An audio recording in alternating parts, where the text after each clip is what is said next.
Hello everyone. स्वागत है आपका। आज हिस्ट्री थ्रू पर्सनालिटी के अगली कड़ी में हम जिस व्यक्तित्व के बारे में पढ़ेंगे वो है महात्मा बुद्ध। महात्मा बुद्ध एवं बौद्ध धर्म से जुड़ी घटनाओं पे विचार करने से पूर्व थोड़ा हमें इसकी पृष्ठभूमि को समझ लेना आवश्यक होगा। छठी सदी ईसा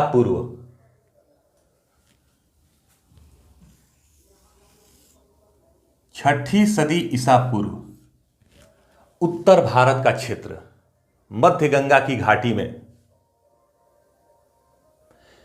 सामाजिक धार्मिक सुधार आंदोलन होता है।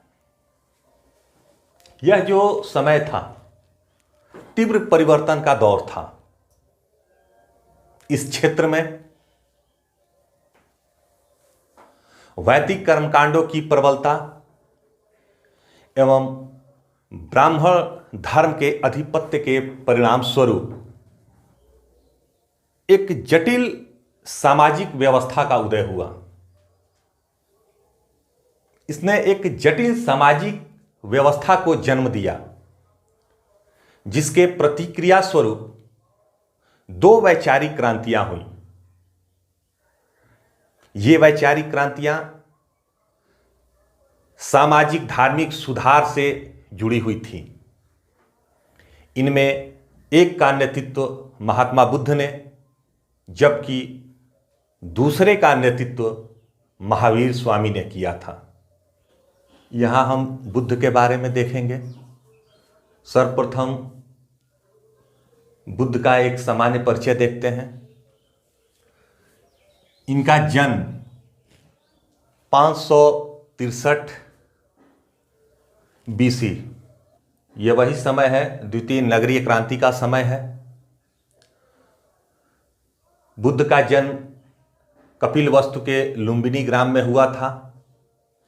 इनके पिता का नाम शुद्धोधन था जो शाक्य गण के प्रधान थे। इनकी माता का नाम माया देवी या महामाया था जो कोलीय गणराज्य की कन्या थी। बुद्ध के जन्म के 7वें दिन इनकी मां का निधन हो गया। अतः इनका पालन पोषण इनकी मौसी महाप्रजापति गौतमी द्वारा किया गया। बुद्ध बचपन से ही चिंतनशील प्रवृत्ति के थे। प्रायः ध्यान मग्न रहा करते थे। उनके विषय में भविष्यवाणी थी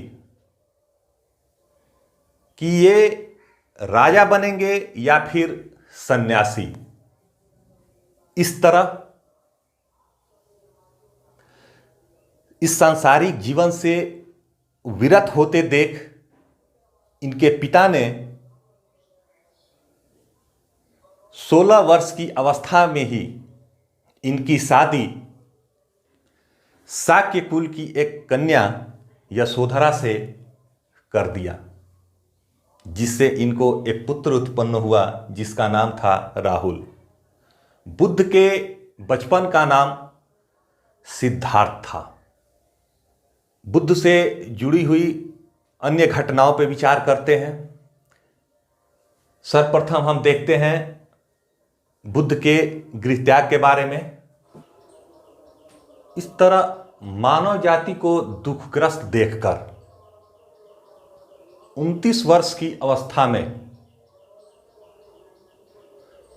राजसी वैभव, माता पिता, पत्नी, पुत्र का परित्याग करके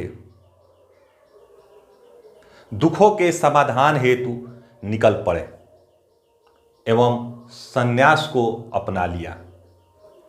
बौद्ध दर्शन के इतिहास में यह घटना महाभिनिष्क्रमण के नाम से जाना जाता है। वस्तुतः इस तरह का धार्मिक त्याग, मानव मात्र के प्रति प्रेम, सादगीपूर्ण जीवन आदि जैसे मूल्य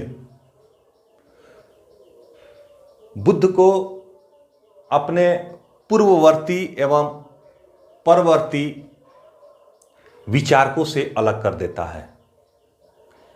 इनके संबंध में एक किंवदंती थी कि इनके अंदर वैराग्य प्रवृत्ति को जन्म देने में 4 घटनाओं का योगदान था। ये घटनाएं थी: वृद्ध व्यक्ति का प्रत्यक्ष, बीमार व्यक्ति का प्रत्यक्ष होना, मृत व्यक्ति का प्रत्यक्ष होना, जिसके पीछे क्रंदन करते हुए लोग, और अंततः एक भिक्षु सन्यासी का प्रत्यक्ष होना, उसकी प्रसन्न मुद्रा में, उसकी प्रसन्न मुद्रा को देखना। ये समस्त घटनाओं ने बुद्ध को उद्वेलित कर दिया। इस तरह सांसारिक दुख, जीवन की अनिश्चितता एवं क्षणभंगुरता से विचलित होकर बुद्ध इस निष्कर्ष पर पहुंचे कि जीवन में दुख है, जीवन दुखपूर्ण है। Life is full of sorrow and unhappiness. इस तरह दुखों से निवृत्ति हेतु, सत्य के साक्षात्कार हेतु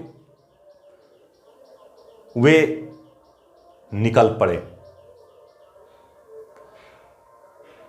अपने गृह त्याग के पश्चात ज्ञान प्राप्ति के क्रम में, अपनी इस बोध यात्रा के क्रम में बुद्ध वैशाली पहुंचे, जहां इनकी मुलाकात अलार कलाम से होती है। ये एक सांख्य आचार्य थे जो बुद्ध के गुरु माने जाते हैं। पुनः राजगृह में इनकी मुलाकात रुद्रक रामपुत्र से होती है, परंतु इन दोनों की शिक्षाओं ने बुद्ध को संतुष्ट नहीं कर पाया। आगे बुद्ध गया के समीप उरुवेला पहुंचते हैं, जहां निरंजना नदी, आधुनिक फल्गु नदी के किनारे तपस्या प्रारंभ करते हैं। इनके साथ 5 ब्राह्मण सन्यासी और थे।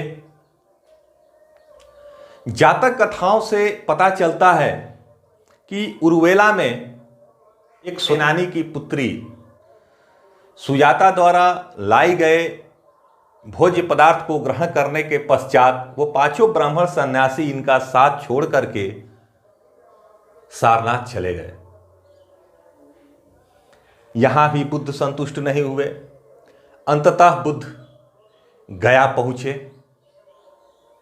और एक पीपल वृक्ष के नीचे उन्होंने समाधि लगाई। घोर तपस्या के पश्चात वैशाख पूर्णिमा को बुद्ध को ज्ञान प्राप्त हुआ। उनको सत्य के साक्षात्कार हुए। ज्ञान प्राप्ति के पश्चात सिद्धार्थ बुद्ध हो गए। The wise one. गया का नाम बोध गया, और जिस वृक्ष के नीचे इन्होंने अपनी तपस्या की थी उस वृक्ष को बोधि वृक्ष नाम दिया गया। बुद्ध को अन्य नाम भी दिए गए। एक नाम इनका तथागत था। तथागत जो वस्तु के वास्तविक स्वरूप को समझता है। इन्हें अरहत भी कहा गया। वहीं एक अन्य नाम शाक्य मुनि भी दिया गया। आगे देखते हैं ज्ञान का प्रचार प्रसार। ज्ञान प्राप्ति के पश्चात बुद्ध एकांतवास नहीं हुए, बल्कि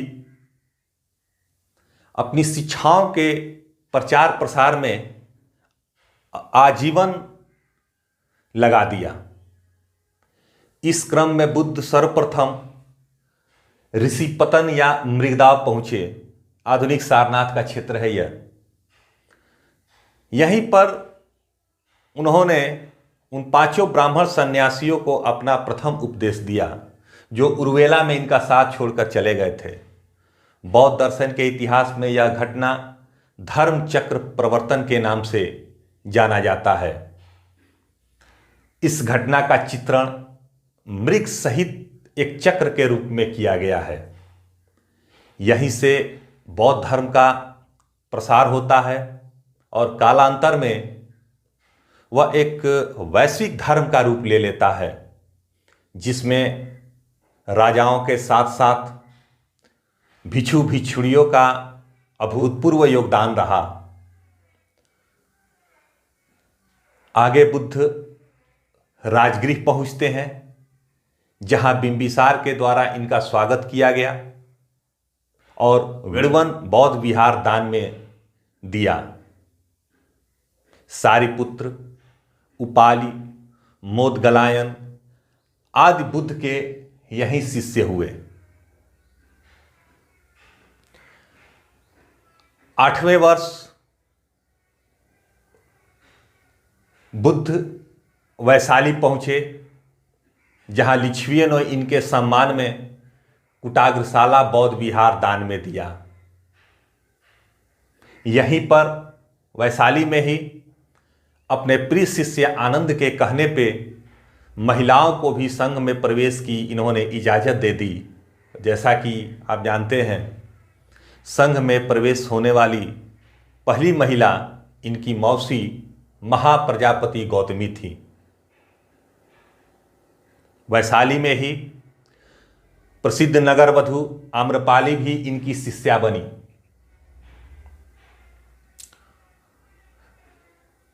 बीसवें वर्ष बुद्ध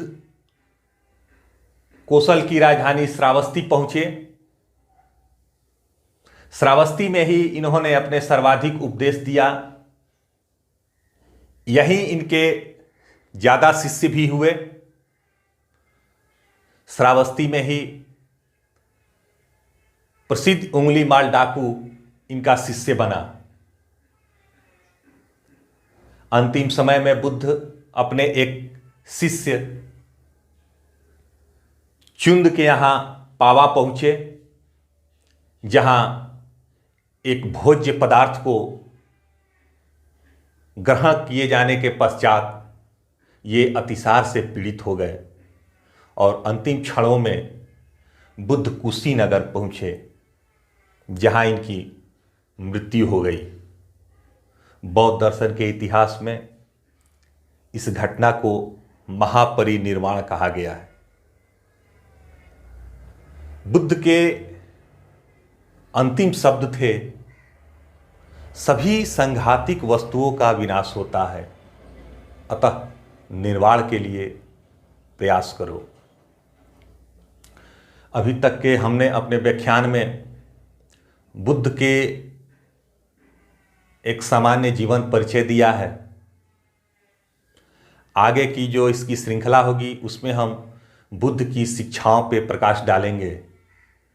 फिलहाल के लिए इतना ही। मिलते हैं अगले वीडियो में। धन्यवाद।